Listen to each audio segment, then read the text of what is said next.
नमस्कार दोस्तों, आप सभी का स्वागत है। आज के नया वीडियो में स्वयं भगवान श्री कृष्ण ने ही बताया है कि मनुष्य को अपने घर में कौन कौन से पवित्र वृक्ष अवश्य लगाने चाहिए। कहा जाता है कि ऐसे वृक्ष जिनके रोपण से न केवल परिवार में सुख समृद्धि आती है बल्कि अकाल मृत्यु का भय भी दूर हो जाता है और घर में सदा माता लक्ष्मी का वास बना रहता है। भक्तों, यह कोई साधारण बात नहीं है। पुराने समय से ही देखा गया है कि जो भी लोग अमीरी और समृद्धि से परिपूर्ण जीवन जीते हैं, वे इन पवित्र वृक्षों को अपने घर आंगन या द्वार पर लगाना नहीं भूलते। एक अद्भुत और पुरानी घटना है। एक बार माता रुक्मणी जी ने अत्यंत विनम्र भाव से भगवान श्री कृष्ण से निवेदन किया, हे नाथ, कृपया ये बताइए कि मनुष्य के घर आंगन अथवा द्वार पर कौन से वृक्ष अवश्य लगाने चाहिए। ऐसे कौन से पवित्र वृक्ष हैं जिनके घर में रहने से दरिद्रता सदा के लिए दूर हो जाए, शत्रुओं का भय मिट जाए और भूत प्रेत, रोग तथा पिशाच जैसी सारी बाधाएं पास तक ना भटकें। तब स्वयं भगवान श्री कृष्ण ने माता रुक्मणी को बताया कि इन दिव्य वृक्षों का महत्व इतना महान है कि जहां ये लगते हैं वहां नकारात्मक शक्तियां कभी प्रवेश नहीं कर पाती। ये वृक्ष घर में स्वर्ग का द्वार खोल देते हैं और घर परिवार पर ईश्वर की अनुकंपा निरंतर बनी रहती है। श्री कृष्ण मंद मुस्कान के साथ माता रुक्मणी को देखते हुए बोले, हे देवी, आज तुमने मानव जाति के कल्याण के लिए बड़ा ही महत्वपूर्ण प्रश्न किया है।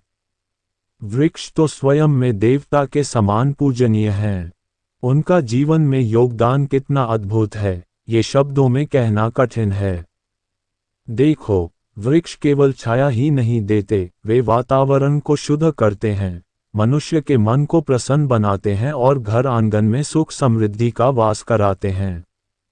सच तो यह है कि जहाँ उपयुक्त वृक्ष होते हैं, वह स्थान देवताओं के निवास के समान पवित्र हो जाता है। हे रुक्मणी, घर के सामने सही वृक्ष लगाने से न केवल घर की शोभा बढ़ती है बल्कि वह स्थान वास्तु दोषों से भी मुक्त हो जाता है।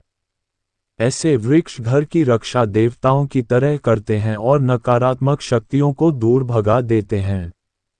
लेकिन यदि अज्ञानवश कोई मनुष्य अशुभ वृक्षों का रोपण कर देता है तो वे घर में क्लेश, रोग और दरिद्रता तक ला सकते हैं। इसलिए ये जानना बहुत आवश्यक है कि कौन से वृक्ष शुभ हैं और कौन से नहीं। इतना कहकर भगवान श्री कृष्ण ने माता रुक्मणी को एक प्राचीन कथा सुनाने का संकल्प किया और बोले, हे देवी, तुम ध्यानपूर्वक सुनो।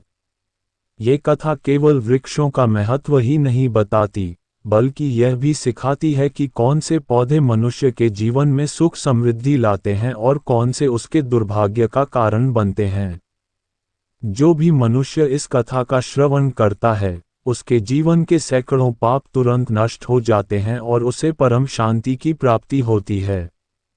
भक्तों, इस प्रकार स्वयं भगवान श्री कृष्ण वृक्षों की महिमा का गान करते हैं और हमें ये बताते हैं कि प्रकृति केवल छाया या हवा ही नहीं देती, बल्कि हमारे भाग्य, हमारे सुख और हमारे जीवन की रक्षा भी करती है। भक्तों, आगे बढ़ने से पहले यदि आप भी चाहते हैं कि माता लक्ष्मी का आशीर्वाद आपके ऊपर सदा बना रहे, तो इस वीडियो को एक लाइक अवश्य करें, चैनल को सब्सक्राइब करें और कमेंट बॉक्स में जय लक्ष्मी माता लिखकर अपनी हाजिरी दर्ज कराएं। तब देवी रुक्मणी ने कहा, हे प्रभु, मैं इस कथा को अवश्य ध्यान से सुनूंगी। कृपया मुझे कथा सुनाए। तब भगवान श्री कृष्ण बोले, हे देवी, पूर्व काल की बात है। मध्य देश में एक अत्यंत शोभायमान नगरी थी। उस नगरी में गोपाल नाम का एक वैश्य अपनी पत्नी सुमित्रा के साथ निवास करता था। गोपाल भगवान विष्णु का अनन्य भक्त था और प्रतिदिन विष्णु की पूजा करता था। उसकी पत्नी सुमित्रा भी गृह कार्य में निपुण और धर्मपरायण थी। भगवान की कृपा से उनके घर में धन धान्य की कोई कमी नहीं थी और जीवन अत्यंत सुखमय बीत रहा था। समय बीतता गया। एक दिन सुमित्रा ने सोचा कि क्यों न आंगन को और भी सुंदर बनाने के लिए वृक्ष लगाए जाएं। किंतु उसे यह ज्ञान नहीं था कि कौन से वृक्ष शुभ हैं और कौन से अशुभ। उसने अपनी पसंद के अनुसार कुछ पौधे और वृक्ष लगा दिए। दुर्भाग्यवश उसने अशुभ वृक्ष ही घर में रोपित कर दिए। धीरे धीरे उनके जीवन में कठिनाइयां आने लगीं। गोपाल के व्यापार में घाटा होने लगा, घर में कलह बढ़ गया, पति पत्नी में तकरार रहने लगी और अंततः उनका सारा धन नष्ट हो गया। भूख और दरिद्रता उनके द्वार पर आ खड़ी हुई। गोपाल ने अपनी पत्नी के गहने बेच डाले, परंतु संकट कम न हुए। गांव में काम खोजा तो कहीं से भी काम नहीं मिला। इस प्रकार अशुभ वृक्ष लगाने के कारण उनका जीवन संकट में और दुख से भर गया। हे देवी, उस समय बैकुंठलोक से भगवान विष्णु और माता लक्ष्मी अपने भक्त गोपाल की दुर्दशा देख रहे थे। माता लक्ष्मी ने विष्णु से कहा, हे प्रभु, यह आपका अनन्य भक्त है, प्रतिदिन आपकी पूजा करता है, क्या आप इसकी सहायता नहीं करेंगे? भगवान विष्णु ने उत्तर दिया, हे देवी, मैं अवश्य ही इसकी सहायता करूंगा, किंतु पहले इसकी परीक्षा लेनी होगी। ऐसा कहकर भगवान विष्णु ने साधु का वेश धारण किया और पृथ्वीलोक पर प्रकट हुए। साधु रूपी भगवान विष्णु गोपाल के घर पहुंचे और द्वार पर खड़े होकर याचना करने लगे। गोपाल ने उन्हें प्रणाम किया और कहा, हे साधु महाराज, पधारिए। इस निर्धन के घर में आपका स्वागत है, मैं आपकी सेवा कैसे कर सकता हूँ? साधु ने कहा, हे महोदय, मैं तीर्थयात्रा पर निकला हूँ, विश्राम करने के लिए कोई स्थान खोज रहा हूँ। यदि आपको कष्ट न हो तो मुझे अपने घर में स्थान दें, और यदि भोजन मिल जाए तो बड़ी कृपा होगी। गोपाल ने हाथ जोड़कर कहा, हे साधु महात्मा, आपके मुखमंडल पर अद्भुत तेज है, आपकी सेवा करना मेरे जीवन का सौभाग्य है, कृपया भीतर पधारें। फिर वह साधु को अपने घर ले गया और अपनी सामर्थ्य अनुसार सेवा करने लगा। लेकिन घर में अन्न का एक दाना भी नहीं था। तब गोपाल ने अपनी पत्नी से कहा, हे प्रिय, ये साधु कोई पुण्यात्मा प्रतीत होते हैं, हमें इनके भोजन का प्रबंध अवश्य करना चाहिए। मैं अभी गांव जाकर किसी से थोड़ा धन मांग लाता हूँ। इतना कहकर गोपाल गांव के एक धनी सेठ के पास पहुंचा और उससे धन की याचना की। यहाँ से कथा आगे बढ़ती है कि सेठ कैसे शर्त पर धन देता है, गोपाल भोजन लाता है और साधु रूपी भगवान उनकी परीक्षा लेते हैं। फिर गोपाल की पत्नी सुमित्रा प्रेम और श्रद्धा से भोजन बनाती है और उन साधु महात्मा को परोस देती है। गोपाल और सुमित्रा की भक्ति और निष्ठा देखकर साधु रूपी भगवान अत्यंत प्रसन्न हो जाते हैं। भोजन के पश्चात वे जाते जाते गोपाल से कहते हैं, हे वैश्य, मैं तुम्हारी सेवा, भक्ति और आदर सत्कार से बहुत प्रसन्न हूँ। तुम्हारी जो भी कामना है, निःसंकोच बताओ, मैं अवश्य पूरी करूँगा। तब गोपाल से कहता है, हे महात्मा, आपका आशीर्वाद ही हमारे लिए सबसे बड़ा खजाना है। किंतु मेरे मन में एक ही प्रश्न है, हम तो नित्य भगवान विष्णु की भक्ति करते हैं, फिर किस पाप के कारण मुझे दरिद्रता का दुख सहना पड़ा? और इस दरिद्रता से मुक्ति पाने का उपाय क्या है? कृपया मुझे बताएं। साधु महात्मा गंभीर स्वर में बोले, हे वैश्य, जब मैं तुम्हारे द्वार पर आया था तभी जान गया था कि तुम्हारे जीवन में घोर संकट और दरिद्रता का कारण क्या है। तुम्हारे भवन के सामने जो वृक्ष लगाए गए हैं, वही तुम्हारे दुर्भाग्य का मूल कारण है। तुम्हारी पत्नी ने अज्ञानवश जिन वृक्षों का रोपण किया है, वे अशुभ वृक्ष हैं। उन्हीं के कारण तुम्हारा व्यापार डूबा, घर में कलह बढ़ी और धन धान्य सब नष्ट हो गया। यदि सुख समृद्धि चाहिए तो इन अशुभ वृक्षों को हटाकर उनके स्थान पर पवित्र और शुभ वृक्षों का रोपण करो। गोपाल हाथ जोड़कर कहता है, हे महात्मा, कृपा कर मुझे विस्तार से बताइए कि घर के समीप कौन से वृक्ष शुभ हैं और कौन से अशुभ, ताकि मैं सही ज्ञान प्राप्त कर सकूं और अपने जीवन से दरिद्रता दूर कर सकूं। तब साधु महात्मा बोले, हे वैश्य, अब ध्यानपूर्वक सुनो। मैं तुम्हें उन पवित्र वृक्षों के विषय में बताता हूँ जिन्हें घर के पास लगाना अत्यंत शुभ माना गया है। सबसे पहले पीपल का वृक्ष। यदि किसी जलाशय के समीप पीपल का वृक्ष लगाया जाए तो उसका फल सैकड़ों यज्ञ के समान होता है। पीपल के पत्ते जब जल में गिरते हैं तो वे पिंड स्वरूप होकर पितरों को तृप्त करते हैं। इससे पितरी दोष समाप्त हो जाते हैं। जो मनुष्य नित्य स्नान के बाद पीपल का स्पर्श करता है वह पापों से मुक्त होता है और कभी पराजित नहीं होता। पीपल की प्रदक्षिणा करने से आयु बढ़ती है और लक्ष्मी की कृपा प्राप्त होती है। इसकी जड़ में विष्णु, तने में शिव और अग्रभाग में ब्रह्मा जी का वास है। अमावस्या को पीपल का पूजन करना 1000 गाय दान करने के बराबर है। लेकिन पीपल को काटना या चोट पहुंचाना महापाप है। ऐसा करने वाला नरक में जाता है और उसका उद्धार नहीं होता। दूसरा, आंवले का वृक्ष। आंवले का फल परम पवित्र है। इसे लगाना और पूजना विष्णु भगवान को अत्यंत प्रिय है। आंवला खाने से पापों का नाश, रोगों से मुक्ति और आयु में वृद्धि होती है। आंवले के जल से स्नान करने से दरिद्रता दूर होती है। एकादशी के दिन आंवले की पूजा करने से अनगिनत तीर्थों से बढ़कर फल मिलता है। जिस घर के सामने आंवला होता है वहां लक्ष्मी नारायण का स्थायी निवास होता है। तीसरा, अशोक का वृक्ष। अशोक वृक्ष शोक का नाश करने वाला और निराशाजनक मिटाने वाला है। इसे लगाने से घर में सुख शांति बनी रहती है। अप्सराएं अशोक में वास करती हैं। माता सीता जब अशोक वाटिका में थीं, तब इस वृक्ष ने उनकी सेवा की थी, इसलिए उन्होंने इसे आशीर्वाद दिया कि जहां यह वृक्ष होगा वहां वे स्वयं वास करेंगी।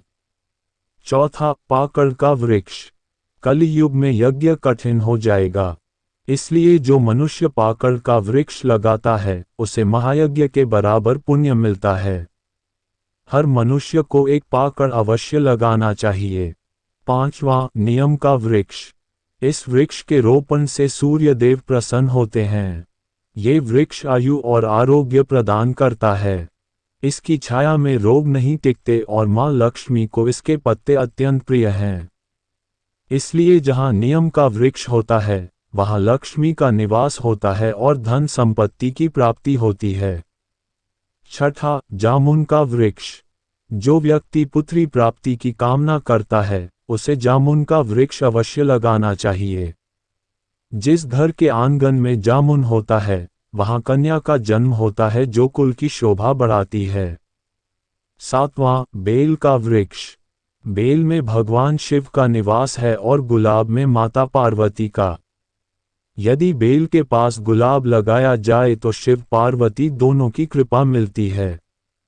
ऐसे घर में कभी अकाल मृत्यु नहीं होती, कोई स्त्री विधवा नहीं बनती और दरिद्रता पास नहीं आती। आठवां, नारियल का पेड़। नारियल अत्यंत शुभ और हर धार्मिक अनुष्ठान का अनिवार्य अंग है। इसे लगाने से मनुष्य गुणवान संतान का पिता बनता है और परिवार में हमेशा मंगल ही मंगल रहता है। और अंत में कुंद व मोगरे के पौधे। इनमें गंधर्वों का निवास है। इनका रोपण करने से हर कार्य में सफलता मिलती है और घर में शुभ फलों की प्राप्ति होती है। इस प्रकार साधु रूपी भगवान ने गोपाल को शुभ वृक्षों का रहस्य बताया। भक्तों, खासकर जो लोग कला के क्षेत्र में काम करते हैं उन्हें ये पौधा अवश्य लगाना चाहिए। यदि किसी मनुष्य को चोर और लुटेरों का भय सता रहा है तो उसके घर के समीप कीकर का वृक्ष होना आवश्यक है। ये वृक्ष चोरों और लुटेरों को भयभीत करता है और घर की रक्षा करता है। हल्के वृक्ष पुण्य और लक्ष्मी प्रदान करते हैं। इन वृक्षों का रोपण करने से दुख और दरिद्रता समाप्त हो जाती है। यदि घर की उत्तर दिशा में 5 कनक चंपा के पौधे लगाए जाएं तो घर में धन की वृद्धि होती है। भक्तों, केले का पेड़ भी अत्यंत शुभ माना गया है। इस पेड़ में भगवान विष्णु का वास होता है। जहाँ केले का वृक्ष होता है वहाँ सुख, समृद्धि और खुशहाली बनी रहती है और घर में धन की कमी कभी नहीं होती। हर श्रृंगार के पौधे को पारिजात भी कहा जाता है। पारिजात की उत्पत्ति समुद्र मंथन से हुई थी और उसी समुद्र मंथन से देवी लक्ष्मी भी प्रकट हुई थीं। इसीलिए पारिजात के पौधे का महत्व असाधारण है। घर में पारिजात होने से मां लक्ष्मी की विशेष कृपा प्राप्त होती है। घर के आंगन में नारियल का वृक्ष होने से सदैव शुभता बनी रहती है और उस घर के सदस्यों को समाज में मान सम्मान मिलता है। जो पुरुष सुंदर और सौभाग्यशाली पत्नी की कामना करता है, उसे अनार का वृक्ष लगाना चाहिए। अनार का वृक्ष न केवल स्वास्थ्यवर्धक फल प्रदान करता है, बल्कि यह सौंदर्य और समृद्धि का प्रतीक भी है। इसके लाल फूल और फल सकारात्मक ऊर्जा का संचार करते हैं और देवी लक्ष्मी का स्वरूप माने जाते हैं। अनार का वृक्ष घर में सौहार्द, धन समृद्धि और आनंद बढ़ाता है। पलाश का वृक्ष भी अत्यंत पवित्र है। इसे धर्म का वृक्ष कहा गया है और यह ब्रह्मा तथा अग्नि का प्रतीक है। इसके लाल फूल ऊर्जा, शक्ति और उत्साह के प्रतीक हैं। पलाश का वृक्ष साधना और तपस्या में सहायक है और व्यक्ति के भीतर ब्रह्म तेज का संचार करता है। इसकी लकड़ी और पत्ते यज्ञ और पूजा में उपयोग किए जाते हैं। भक्तों, अब सुनो उन वृक्षों का रहस्य जिन्हें घर के भीतर लगाना अशुभ माना गया है। घर के भीतर कांटेदार पौधे लगाने से वास्तु दोष उत्पन्न होता है। इससे आर्थिक तंगी, स्वास्थ्य समस्याएं और पारिवारिक कलह आती है। घर के पास ताड़ का वृक्ष भी नहीं लगाना चाहिए। ये वृक्ष संतान का नाश करने वाला माना गया है और इसके कारण संतान उन्नति नहीं कर पाती। इसी प्रकार भेड़ा का वृक्ष भी अशुभ है क्योंकि इसमें भूतों का वास होता है। इस वृक्ष के नीचे पूजा पाठ करना वर्जित है और इसे लगाने वाला मनुष्य स्वयं भी भूतयोनि में चला जाता है। भक्तों, जिन पौधों को काटने पर दूध निकलता है, वे भी घर में कभी नहीं लगाने चाहिए। घर के सामने बबूल का पेड़ और बेर का वृक्ष भी अशुभ फल देने वाले हैं। ये नकारात्मकता, संकट और धनहानि लाते हैं। भगवान श्री कृष्ण माता रुक्मणी से कहते हैं, हे प्रिय, ध्यान से सुनो। घर के अत्यधिक समीप आम का वृक्ष भी नहीं होना चाहिए। यद्यपि आम का फल अमृत समान मधुर होता है, किंतु जब इसकी छाया सीधे घर पर पड़ती है तो ये शुभ की बजाय अशुभ परिणाम देता है। इसी कारण आम को सदैव थोड़ी दूरी पर लगाना चाहिए। इसी प्रकार पपीते का वृक्ष भी घर के सामने नहीं लगाना चाहिए। ये दरिद्रता और धन हानि का कारण बनता है। यदि पीपल का वृक्ष भवन की पूर्व दिशा में हो तो निर्धनता आती है। वट का वृक्ष यदि पश्चिम में हो तो घर में शोक और दुख फैलते हैं। तुलसी माता पवित्र हैं, किंतु यदि उनका पौधा दक्षिण दिशा में हो तो संतान को पीड़ा सहनी पड़ती है। इसलिए उनकी दिशा का ध्यान रखना आवश्यक है। हे देवी, यदि किसी मृत वृक्ष की छाया घर पर पड़ती है तो वह मृत्यु सूचक होती है।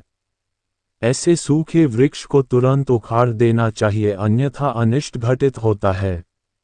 मरुस्थल के पौधे भी घर के लिए शुभ नहीं होते, क्योंकि वे कठोर और कांटेदार होते हैं और घर में नकारात्मक ऊर्जा लाते हैं।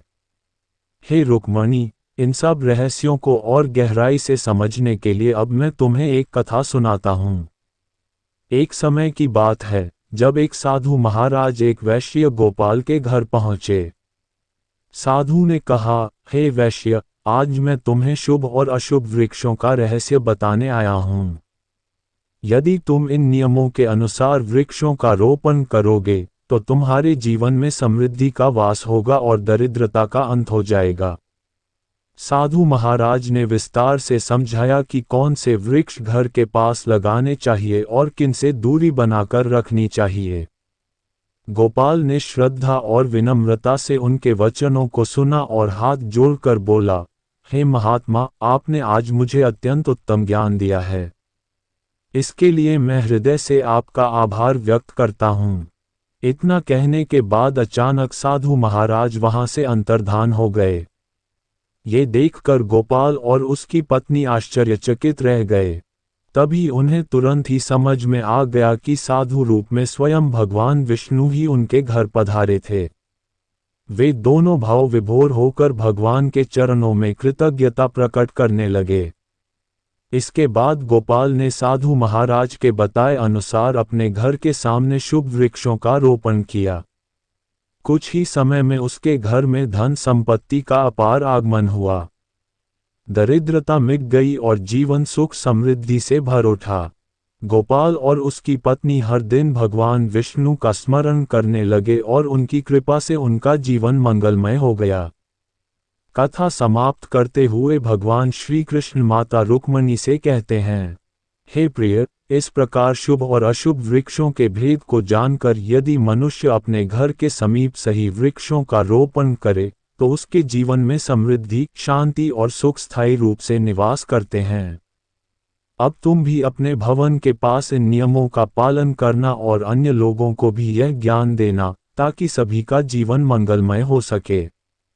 भक्तों, ये तमाम जानकारी जन रुचि और शास्त्रों के आधार पर आपके लिए प्रस्तुत की जा रही है।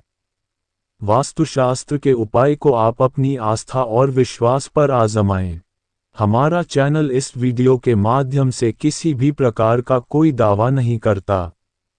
यदि आज की ये दिव्य जानकारी आपको पसंद आई हो तो इस वीडियो को एक लाइक अवश्य करें, अपने चैनल को सब्सक्राइब कर लें और बेल नोटिफिकेशन को ऑल पर सेट करना न भूलें। धन्यवाद।